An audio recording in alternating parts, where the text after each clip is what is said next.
La population doit être sensibilisée pour réduire le taux d'abstention, mais aussi pour que les candidats, pour que les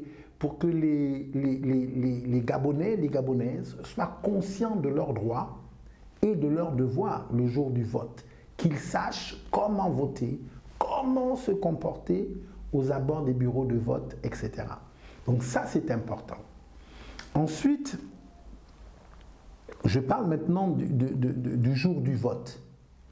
C'est important que les bureaux de vote ouvrent à l'heure.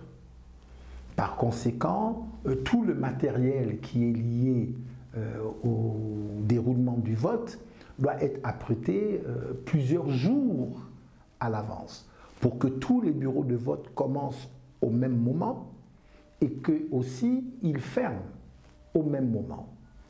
Maintenant, pour ce qui est du contrôle des bureaux de vote, l'État ne doit pas simplement prendre la responsabilité de financer la présence des forces de sécurité aux abords des bureaux de vote, ou encore la présence de ses représentants dans les bureaux de vote. L'État doit prendre en charge tous les représentants de l'État, les représentants des partis politiques, les représentants de tous les candidats, qu'ils soient membres d'un parti politique ou qu'ils soient indépendants. C'est important pour la bonne supervision du processus de ces élections.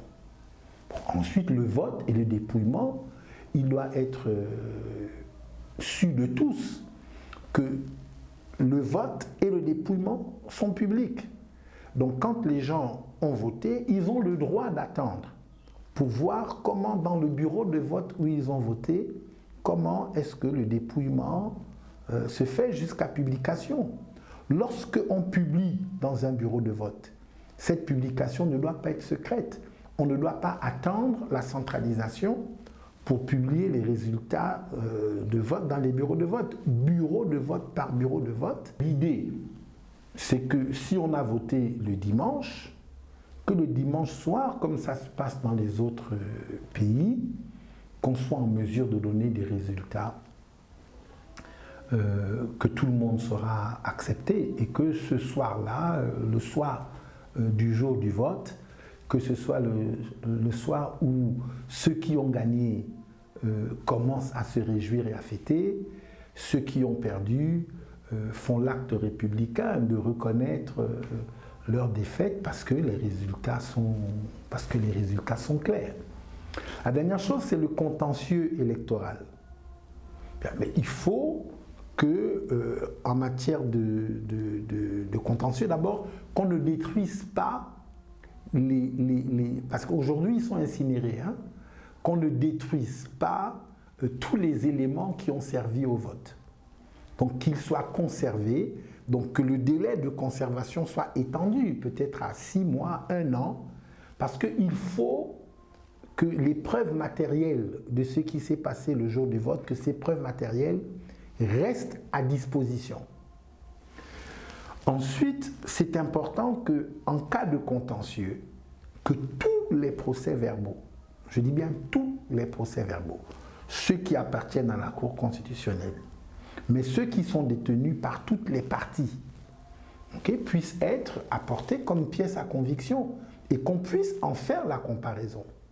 Naturellement, cela implique par ailleurs que tous ceux qui sont participants dans l'élection puissent être présents, c'est-à-dire les experts du système électoral, mais à côté de ça, les candidats, leurs représentants, et on pourrait même élargir aux observateurs nationaux et internationaux habilités.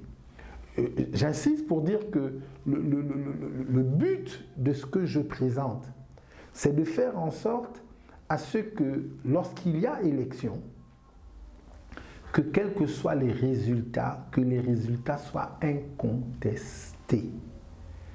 C'est parce que les résultats sont crédibles que la paix est garantie.